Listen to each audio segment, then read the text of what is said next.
para itali niyo ako ng ganito. Mga mahal kong putin. Huwag naman. Anong gagawin natin sa kanya ngayon? Kumuha kayo pa agad ng chocolate! Chocolate! Saan niyo yung nilalagay?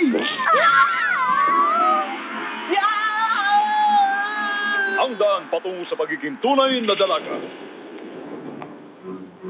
Ang tama ka! Ang pag-atake! Mali, ang tunay na babae, hindi unang umatake.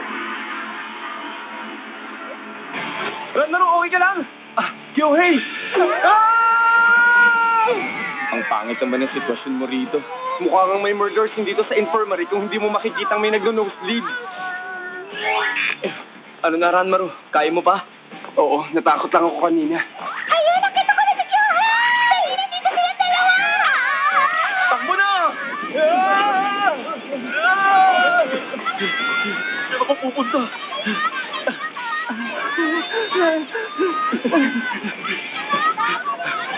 May ligtas pa kayang lugar? Para sa atin? Mga mamahaling chocolate. Amoy pa lang mukhang para lang sa Hari Dreyna. Chocolate na hindi bagay sa mga ordinaryong tao lang. Mabango at masarap. Katakam-takam talaga. Ay! Gusto ko makakain nun. Wala akong pakialam kahit ano pang klase. Ang dilim naman dito. Gusto ko tumikim. Gusto kong kumain. No? Mabuti na lang. Walang tao dito. Singot-singot.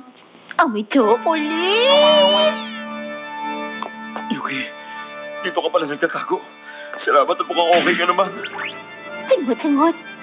Ano yung ginagawa mo dyan, Suna ko? Ha? Ako? Wala.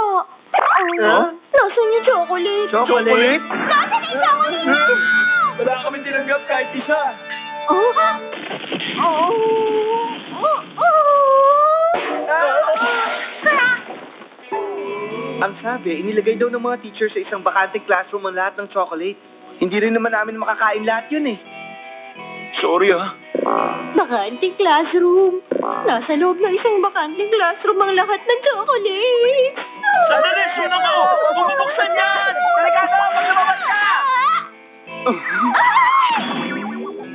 Ranmaru! Kyohei! Okay lang ba kayo? May nakikita akong...